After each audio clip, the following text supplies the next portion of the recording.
Assalamualaikum warahmatullahi wabarakatuh.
Alhamdulillah summa alhamdulillahilladzi ja'ala qulubil mu'minin wa nawwirul muslimin.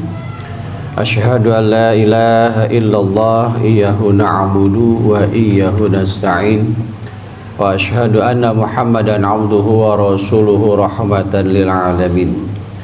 Allahumma shalli wa sallim wa barik ala sayyidina wa maulana wa habibina wa syafiina Muhammadin khatamin nabiyyin ila yaumiddin. Faqala ta'ala a'udzu billahi minasy syaithanir rajim la takum fihi abadan la takum fihi abadan ila akhir ayat. Wa qala Rasulullah sallallahu alaihi wasallam khairun nas anfa'uhum linnas amma ba'du fa ya ibadallah usikum wa iyaya bittaqwallahi wa ta'atihi la'allakum tuflihun. Wa qala ta'ala aidan a'udzu billahi minasy syaithanir rajim ya ayyuhalladzina amanu qu anfusakum wa ahlikum nara. Shadaqallahul azim wa shadaqan nabiyil karim wa nahnu ala dzalika minasyakirin walhamdulillahi rabbil alamin. Jamaah Jumat yang dirahmati Allah, mari sama-sama kita memuji zat ilahi Rabbi, bersyukur pada zat Allah yang maha ghafur. Hari ini masih diperkenankan umur. Hakikatnya atau sebenarnya Allah memberikan kepada kita untuk modal, dan kita bermohon kepada Allah, Allah jadikan umur kita umur ra'suka wa malika, umur yang menjadi harta kekayaan untuk meningkatkan kualitas ketakwaan kita kepada Allah Subhanahu wa taala, bukan umur yang gampang berbuat maksiat dan dosa. Nauzubillah. Salawat salam kita bermohon kepada Allah. Allah tambah limpah curahkan pada baginda Rasulullah Muhammad sallallahu alaihi wasallam, keluarga, sahabat, para tabi'in, para ulama, para syuhada, para solihin. Insyaallah harapan kita mendapatkan syafaat di yaumil qiyamah nanti. Amin ya rabbal alamin.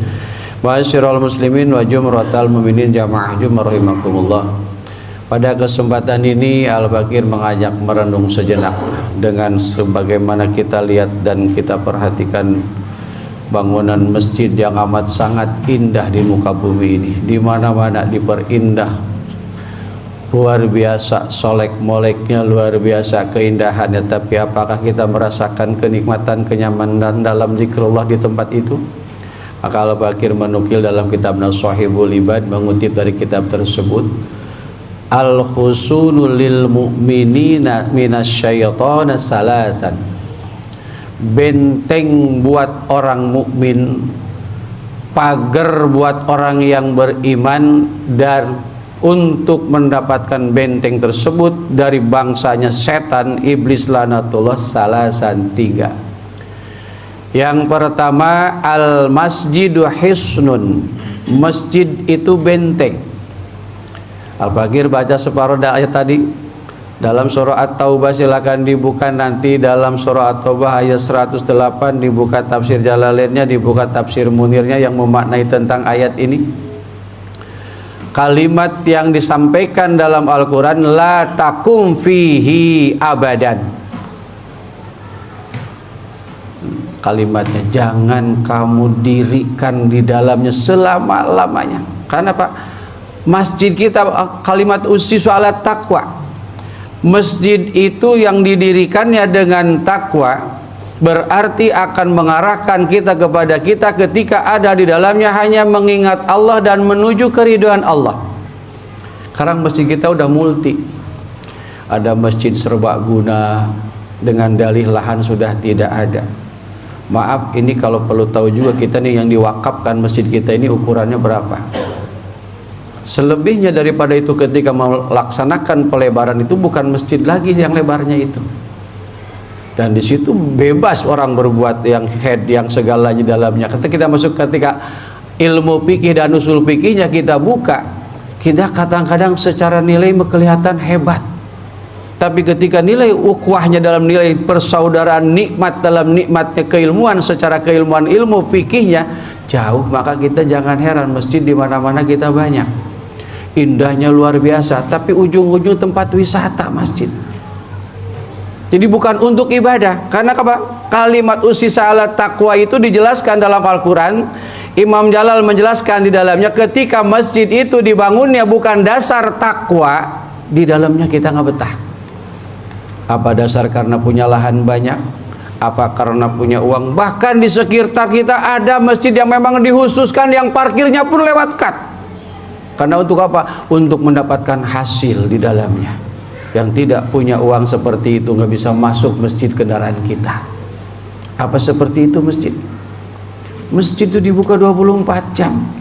Oh, sekarang dengan berbagai macam alasan kita, apa dengan penjagaan keamanan, untuk apa? Karena manusia banyak yang jahat sekarang. Kita husnuzon kepada Allah, dijaga oleh Allah. Ketika ngebangunnya dengan dasarnya takwa, modalnya takwa, yang mewakafkannya takwa, maka pewakif itu mesti ada yang bercampur baur di dalam kepengurusan. Kenapa? Ketika dia menggunakan tidak sesuai dengan apa yang diharapkan oleh pewakif, yang mewakafkan itu tempat, berhak dia menarik sekalipun tidak berhak memiliki, berhak memindah tangankan kepada orang yang lebih amanah. Hati-hati deh masjid. Dan masjid ketika mendirikan jangan gampang-gampang cari proposal. Hati-hati. maaf kata kita cari proposal, udah jadi muasasah, jadi yayasan Al-Fakir, tempat dulu sempet bukan mondok, sempet anjang sana berapa tempat tahun 80-an dulu. Santrinya luar biasa. Sekarang bangunannya megahnya luar biasa, santrinya tiada. Kiai sepuh paling anti yang namanya nyari-nyari uang keluar. Sedatang-datangnya Allah gerakkan hati mereka yang untuk mendapatkan kebaikan, mendapatkan kalimat Allah, likulli muslimin dakwatun. Begitu Kiai sepuh wafat, berganti dengan tangan anak, dengan berbagai macam informasi dan pergaulan proposal disebar kemana-mana. Asrama luar biasa indahnya, masjid 3 lantai dengan nilai hampir kurang lebih 5 miliar di dalamnya. Tapi sekarang pengikut dan penikmat masjid sudah semakin kurang. Al-Fakir telusuri, ternyata pendanaannya yang bercampur baur, yang kurang hak di dalamnya. Contoh yang paling gampang, minta proposal kita kepada pemerintah, jangan bantuan masjid, pajak mau untuk sarana umum, jalan dan lain sebagainya. Tempat ibadah mah jangan sembarangan. Pajak itu bagaimana hukumnya menurut Islam? Buka pendapat Imam Malik, buka pendapat Imam Malik sama Imam Hanafi, buka pendapat Imam Syafi'i tentang perpajakan. Itu kan perpajakan warisannya apa kolonial Belanda yang namanya upeti, tidak dikenakan pajak. Kita bahkan didenda kalau lambat. Berarti pemaksaan di dalamnya. Ketika terkumpul hal-hal pemaksaan, apa dasarnya di hadapan Allah nanti? Hadirin jamaah yang dirahmati Allah Subhanahu wa taala. Kenapa Al-Fakir ungkit tentang hal ini? Kitabnya silahkan dibuka As-Sahihul Ibad. Karena masjid di mana-mana sekarang makin indah, tapi makmurnya temporer. Dulu masjidnya nggak seberapa, tapi nikmatnya luar biasa. Karena dibangunkan betul-betul mutlak ketakwaan untuk mencapai ketakwaan kembali. Yang membangunnya menyerahkan karena ketakwaan kepada Allah, yang menikmatinya pun hanya mencari ketakwaan kepada Allah Subhanahu wa taala. Contoh yang jujur kita, Jumat kita ini mencari takwa apa sekedar melaksanakan kewajiban? Jujur kita melaksanakan kewajiban. Belum ada rasa rindu kepada masjid, belum ada rasa kangen kepada ibadah, baru melaksanakan itu pun kadang datangnya semaunya. Berarti kita hanya melaksanakan perintah, bukan melaksanakan mengharap ridho Allah. Beda Bapak hadirin jamaah dirahmati Allah Subhanahu wa taala. Jadi yang pertama, kenapa? Li'annahu, karena itu masjid di dalamnya dzikronil malaikah. Masjid yang di dalamnya tempat berzikirnya para malaikat dan umat manusia yang ada di dalamnya, berarti mereka menyamai nilai-nilai amalan malaikat. Jika orang yang betah di masjid, itu adalah benteng dari godaan setan yang terkutuk dan godaan dari saudara hubbud dunia, insya Allah. Tapi masjid zaman sekarang, maaf kata, sulit ditemukan masjid yang betah untuk ngitikaf. Rasanya kita panas, gatel, enggak betah, karena itu tadi kurang selektif dalam pembangunan pembiayaannya. Yang kesatu, yang paling utama yang kita perhatikan, ketika ngebangunnya tadi apa dasarnya? Usisat alat takwa, atas dasarnya takwa, atau tadi karena lahan banyak, uang banyak, dan kedekatan kepada sesama. Enggak bakal ketemu yang namanya lazatul ibadah. Yang kedua, untuk benteng membentengi kita dari orang mukmin, dari bangsa setan laknatullah, adalah zikrullah, ingat kepada Allah. Nah, ini didapatkan di siapa? Umar bin Khattab yang menjelaskan tentang ini. Maka yang kedua, zikrullah ini maknanya zikrul, ingat kepada Allah. Pemasrahan diri dengan zikir yang mana? Umar bin Khattab radhiyallahu an mengajarkan kepada kita, la haula wala quwwata illa billahil aliyyil azim. Ini pengakuan jiwa atas ketidakberdayaan kita kepada segala hal apapun kecuali adalah karunia-Nya Allah Subhanahu wa taala. Maka Imam Nawawi menjelaskan dalam Muqaddimah Imam Syafi'i, dalam Imam Syafi'i menjelaskan, Imam Nawawi menjelaskan dalam kitab Syafinatun Najah, dalam muqaddimahnya beliau memanai la haula, tidak ada daya untuk meninggalkan perbuatan maksiat dan dosa. Wala quwwata, tidak punya kekuatan untuk senantiasa taat, illa billah, melainkan pertolongan Kau ya Allah, al-ali, yang maha tinggi, al-azim, yang maha agung. Jadi maknanya penyerahan jiwa dalam zikir ini menurut Umar bin Khattab, bukan semata-mata la haula wala quwwata illa billah. Yang ketiga, nggak usah banyak-banyak waktu supaya kita nanti banyak bermajelis. Silahkan tanya kepada guru-guru kita untuk menjadi kalimat yang terakhir, Al-Quranul Hisnun.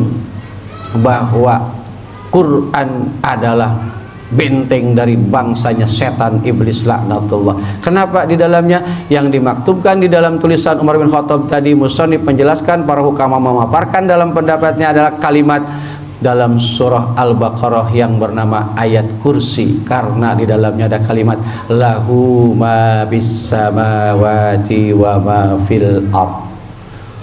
Segala yang di langit yang di bumi hanya milik Allah. Artinya hidupnya tidak ada pengakuan. Kita masih banyak mengakui, maka belum, bahkan sulit untuk mendapatkan nikmatnya untuk beribadah. Motor punya siapa? Punya saya. Mobil punya siapa? Punya saya. Apalagi yang nyata kepada seperti itu. Badan kita pun bahkan kita akui. Mata saya kurang enak udah sekian lama. Badan saya udah sekian lama kurang enak. Ngaku. Selama hidup kita mengakui akan keberadaan kita, insya Allah sampai hayat akhir dengan berpisahnya dengan jiwa kita serta raga kita, tidak akan ketemu yang namanya lazzatul ibadah, kenikmatan ibadah. Mari kita bareng-bareng belajar. Al-Fakir juga belajar untuk sama-sama jangan pernah ada kita di dalam hidup kita. Belajar kita hanya Allah, lahu ma bis samawati wa ma fil ardh. Segala yang di langit dan di bumi hanya milik Allah. Belajar bareng-bareng. Mari kita untuk memahami hal yang demikian. Tidak semudah apa yang diucap seperti yang Al-Fakir ucap, tapi bagi orang-orang yang bermujahadah, insya Allah Allah akan permudah. Sudah tidak ada urusan lagi dengan kehidupan dunia, karena dunia malahun walaibun, hanya tempat bersenda gurau, tempat bermain. Kita akan pulang ke rumah. Ketika kita selesai main pasti pulang. Jadi kalau orang paham kehidupan dunia, insya Allah nggak bakal capek mikirin nyari uang, nggak bakal capek mikirin kehidupan. Yang capek bagaimana ya Allah biar terasa nikmat lezat baca Al-Quran, nikmat lezat ketika sholat, nikmat lezat ketika berzikir, nikmat lezat ketika berinfak, sedekah, silaturahmi, datang ke majlis. Intinya nikmat lezat saya meninggalkan diri saya, yang ada hanya Engkau ya Allah. Yuk bareng-bareng, karena tidak ada kata terlambat. Karena Al-Fakir selalu mengingatkan diri dan untuk kita semua, la ta'manil mautu fi tarbi wala nafasin. Jangan pernah merasa aman nyaman dari kematian, karena kita tidak tahu kedipan mata yang mana yang akan mengakhiri hidup kita, dan napas yang mana yang akan mengakhiri kehidupan kita. Al-Fakir tetangga ada sebelah Al-Fakir, pagi masih ngopi dan merokok. Jam 10 Al-Fakir telepon sama istri, abi tetangga kita Pak Kumis meninggal. Ya salam, betapa nikmatnya itu kematian. Dan Al-Fakir amat sangat heran, luar biasa, amal solehnya tidak nampak di hadapan mata ketika menyolatkan musola hampir penuh ukuran 8 kali 7. Dari mana itu kalau bukan kiriman Allah? Berarti ada amalan yang tersembunyi tanpa kita ketahui. Artinya apa? Selalu berprasangka baiklah kepada orang. Karena apa? Siapa tahu yang kita prasangka jahat mereka lebih mulia di hadapan Allah. La yaskhar qauman min qaumin. Barang kita menampakkan diri tapi lebih hina di hadapan Allah. Kita menghinakan orang tapi orang itu lebih hina, lebih mulia di hadapan Allah. Inna akramakum indallahi atqakum. Sungguh orang yang paling mulia di hadapan Allah adalah orang yang paling takwa. Maka ini Jumat bagi kita selalu diwasiatkan, usikum wa iyaya bitaqwallah. Tusihati berwasiat, ayo barang-barang sungguh-sungguh bertakwa kepada Allah. Untuk kita semua yang mendengar, apa pulang Jumat meningkat takwa kita? Insya Allah kita habis Jumat ada renungan, insya Allah assalamualaikum langsung kabur, karena kita melaksanakan ibadahnya baru kewajiban, bukan karena kerinduan kepada Allah. Tapi yang sudah belajar rindu pasti dia berzikir dulu, menunggu dulu. Karena apa? Belum tentu sampai ke Jumat yang akan datang, maka dimanfaatkanlah itu Jumatnya. Kita bermohon kepada Allah wasilah yang tiga, yang nama tadi al-masjidu hisnun. Masjid adalah benteng. Mari gunakan masjid sebenar-benarnya untuk bersujud kepada Allah. Musola artinya tempat sholat. Apa bedanya masjid dengan musola? Masih banyak yang kurang paham di dalamnya. Musola itu sebagian besar untuk aktivitas kita dalam kehidupan sehari-hari, berusaha dan lain sebagainya, dan disiapkan satu tempat kecil untuk sholat, namanya musola, tempat sholat. sekalipun kecil yang terpisah dengan bangunan-bangunan lain dan dikhususkan untuk ibadah, baik itu sholat, taklim dan sebagainya, itu namanya masjid. Kalau kita lihat di Makkah, di Madinah, besar kecil tetap namanya masjid. Kita mah kecil musola. Nah kita bedain, maka ada masjid jami di kampung kita, tuh perbedaannya. Jamaah yang dirahmati Allah Subhanahu wa taala, kita simpulkan yang kedua adalah azzikrullahi hisnun, zikir kepada Allah adalah bagian benteng dari godaan setan laknatullah. Maka zikir yang diajarkan oleh Umar bin Khattab, la haula wala quwata illa billahil aliyil azim, dan beliau mengajarkan juga kepada kita adalah qiraatul Qur'an hisnun, yang maksud membaca Al-Qur'an juga bagian benteng dari godaan setan yang terkutuk. Maka zikirnya diutamakan, jangan sampai lupa minimal tiap pada sholat ayat kursi walaupun cuma satu kali. Insya Allah Allah lindungi diri kita, keluarga kita, saudara kita, tetangga kita, umumnya muslimin muslimat minal masyriq ilal maghrib. Dengan umur yang tersisa kita mohon kepada Allah, Allah jadikan umur yang sehat, afiah, taat dalam beribadah, kokoh kuat dalam akidah, rizkinya berkah untuk ibadah dan dakwah. Insya Allah keluarga yang sakinah mawadah warahmah dengan keturunan yang soleh dan solehah, jika wafat kita semua husnul khatimah. Amin ya mujibas sa'ilin. Wallahu a'lam bissawab. Barakallahu li wa lakum bil Qur'anil azim wa nafa'ani bi ayati wa dzikril hakim. Taqabbal minna wa minkum tilawatahu innahu wal ghafurur rahim. La masjidu. Ya Allah.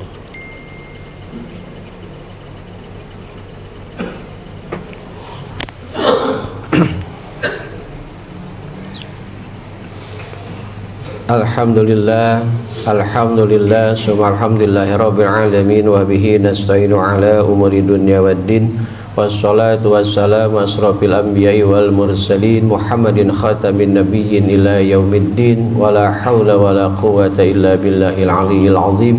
فقال تعالى أعوذ بالله من الشيطان الرجيم والعصر إن الإنسان لفي خسر إلا الذين آمنوا وعملوا الصالحات وتواصوا بالحق وتواصوا بالصبر أما بعد فيا عباد الله أوصيكم وإياي بتقوى الله وطاعته لعلكم تفلحون. وقال تعالى أيضا أعوذ بالله من الشيطان الرجيم يا أيها الذين آمنوا اتقوا الله حق تقاته ولا تموتن إلا وأنتم مسلمون. وقال تعالى أيضا من آيات الأخرى أعوذ بالله من الشيطان الرجيم إن الله وملائكته يصلون على النبي يا أيها الذين آمنوا صلوا عليه وسلموا تسليما. اللهم صل وسلم وبارك على سيدنا محمد في الأولين والآخرين وعلينا معهم برحمتك يا أرحم الراحمين. اللهم اغفر للمسلمين والمسلمات والمؤمنين والمؤمنات الأحياء منهم والأموات ويا قاضي الحاجات اللهم ارحم أمة سيدنا محمد اللهم اصلح أمة سيدنا محمد اللهم اجبر أمة سيدنا محمد اللهم انصر أمة سيدنا محمد اللهم انصر نصر الدين. ربنا لا تزغ قلوبنا بعد إذ هديتنا وهب لنا من لدنك رحمة إنك أنت الوهاب.